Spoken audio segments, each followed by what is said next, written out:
Fatala fatula Samoa Entertainment TV le nei foi estolulu ai usi mai al fafonga es fa opoponga o anata mua. O tai aso i nei masaini i le ofisa o leo i faleolo le tamai tai Samoa mai Amerika le ua molia leo i lona whai o ni whamtalanga wha alumaluma mai si.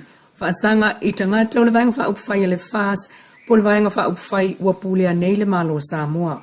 I tulanga masani e lava i pion wha maoni al tamai tai su komsina le sunga pali i Mona Lisa tia i keti. Sa wha ailoa i aio na ia tatau ma whai au na molianga i lalo le vaenga tas fitu aol tu la fono o soli ngā tu la fono. Mai olo o tau fia fo i ona pepa malanga wha tasi ai mal wha tono e saini le ofisa o leo i whaleolo e peo na lipotia. O le mta upulea na wha ata mai el whailau tusi awa o le fas va awa lo fipo i tusi tala i le umane o leisi fo i ana mta upu na tangi ai whaasanga i le li whaasaralau mai au setalia. Peta insau noa va awao o leisi le tangi le fas o le awha mauti noe ato to na whaatino ngā o yoi ngai tau na whaia mo le ato to le tangi. O le tamaita i le Samoa no for Utah i Amerika na malanga mai le masino o kuso e asias mai i ona ainga. Mai na moli mawina lo na whaafetau i fo i o stasio whaipule si ni o le palemene i lunga o le va o polu masawai matala a ainga i ai. Peta e mulmuliane na ia pu e fo i so la ata ma tu i lunga o le Facebook ma whaata la sua i se tupe na ia ave i lea whaipule. Ai o le mta upule e tangi ai le whailau tu se le fas o ni whaupunga na ralafo i lunga o le Facebook. O tau fiai nei o ia i Samoa sa ia wala au le mta upu whaasol tu la fono ua whaila e leo whaasanga ia te ia.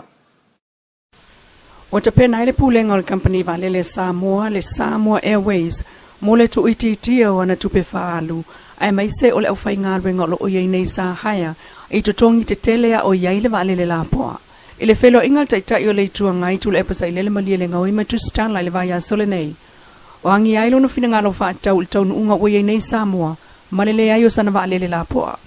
E alala mele o iei ia o le vale au asing.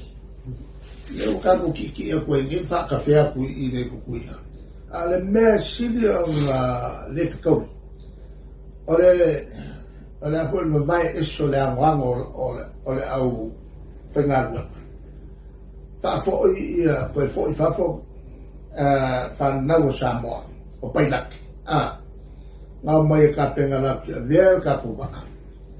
A lala mele o katu. A lewa loku le sioni le haya mo meo o ngei mau ka pule mpako ke. Ea koe e pule lea.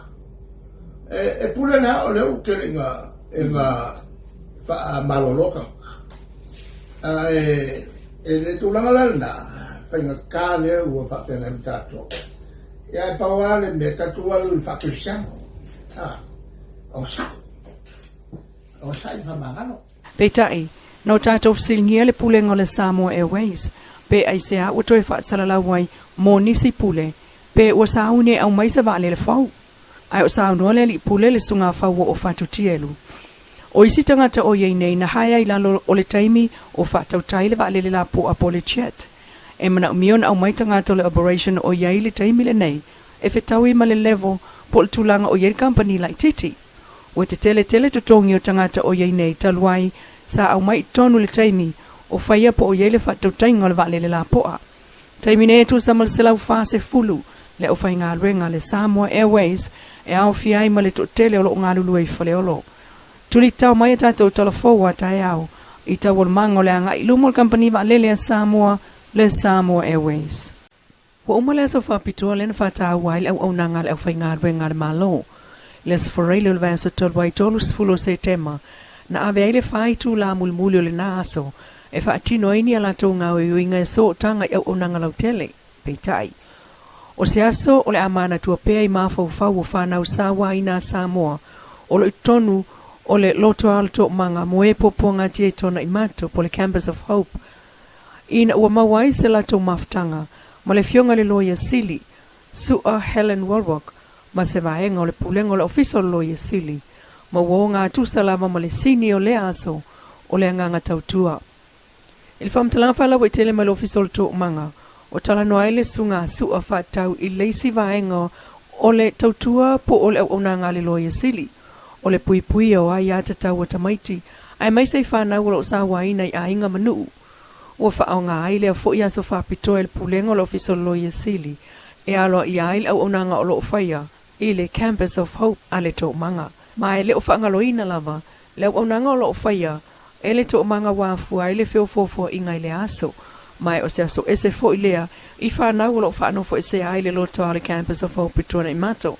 Whaaptai ai le presidente tō manga sili Niulina Jang, le nganga o le asia singa le ofiso le loia sili, ma le tatalo ia avea le mafutanga i le aso, ma moli mau e whaamaro si awai le au whai ngā ruenga, e whai ale ami o tonu mo tamaiti uma, wa whaina o lato wai a tatau.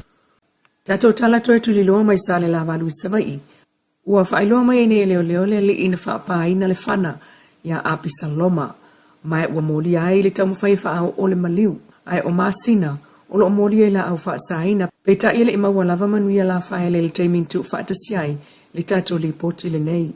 O le fono le nua na nafi le solua, le ana abane ai e le fio anga o sa le lavalu le to lua o ta wailunga, i masalonga o le whana whaapaa, malola so o tangai whala au whaasa. O le taun ungal na o le fono o le fiongal komsino mtanga rengo leo mawhale pui pui, a wapa aulongo i tino Filipo i le asona nafi le asolua. O le li ilena whaapaina le whana, wa abane iluma, o apisaloma, setu, po o sula sete, ma umoli ai nei taun whai whao o le maliu, e peon sao no ile fiongal komsina. Mai ono iai nisi moli anga whao popo. Whapena fo iona abane matai o sale la balu, ma sina lenga tau lelei. Aile imawane manuia la whae le peon wha maunia mai komsino leo. Umolia ma sina ile toina le tongala au maliwana e peon wha maunia ai, ele fiongal komsina, ai o api saloma, leo lo tua ia ilo na whana ane o leo ile asto na italuai, ile taimi o leo sofa inga. Manu amiti ai le toa lua. Petai o le fono le fio anga ile asongfua, na whaasala ile li o lo tua ia, ilo sofa inga leo. Lea na mawane aila awe tolu sfulima. O le sto na ina wa ile o leo e tali atu ile longwane. Ile ofiso leo i tua CV e tangata o le nu o sale la balu. Whaatau ile tonga mali wana ile nu. Mai lo tau fia ine leo le to lua ua maua. Mai ufatu langa i tula ia i luma o le whaamsinonga. Le so lua vanu le masina nei e tali o la molianga. Mo le maua le fiongal komsino leo au pa au e whaafutaia le lato sanga inga file mu. Mamatai o le fio anga o sale la balu. Sao no au apa au, ile la tau whelo inga malpulenga le fio anga, mai sa malama lama lava la tau tiute o leo, o le wha amalo sia o leo le tula fono, ma wha mautino o le file mu mal saunga le mua ave ia il wha mua, i to tonu o nuu, nono winga, ele e tatau o na iain fuala au wha saina, ma la tau wha manatu fo iai, ele ai lava se Cecilia tuilunga mal tula fono, ma le soli tula fono foi, le wha alafi o le toli tula fono, ma le tangata soli tula fono. Sao no fo ile fiongal komsina o leo. O le felo inga le ana nafi le vao leo ma le fio anga. E tulanga ese mai ai lava le tato wanga i whanua, ma isi malo le lalulangi. E mawhaiono tato mo mai whaatasi swala upule so samata upu.